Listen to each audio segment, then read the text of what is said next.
Hi friends, நாம் இன்றைக்கி English word will அதை சென்டென்ஸில் எப்படி யூஸ் பண்ணலாம்னு பார்ப்போம்.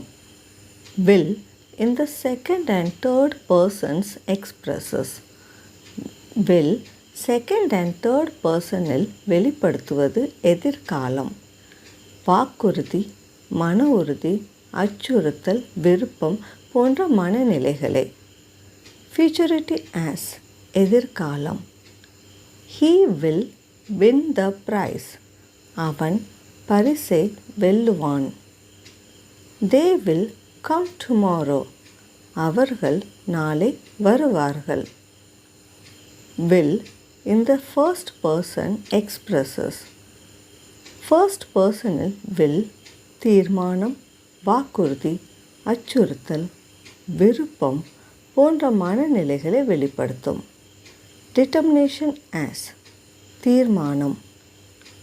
I will get the first prize. நான் முதல் தரத்தை நிச்சயமாக பெறுவேன்.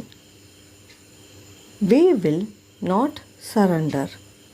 நாங்கள் உறுதியாக சரணடைய மாட்டோம். A promise வாக்குறுதி. I will help you. நான் நிச்சயமாக உனக்கு உதவி செய்வேன். He will show you.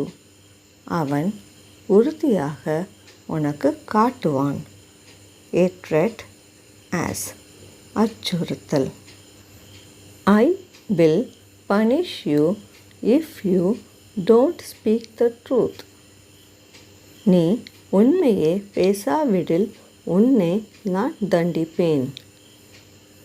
I will beat you if you steal others' things. நீ அடுத்தவர்களின் பொருட்களை திருடினால் நான் உன்னை அடிப்பேன். Willingness as விருப்பம். I will lend you my pen.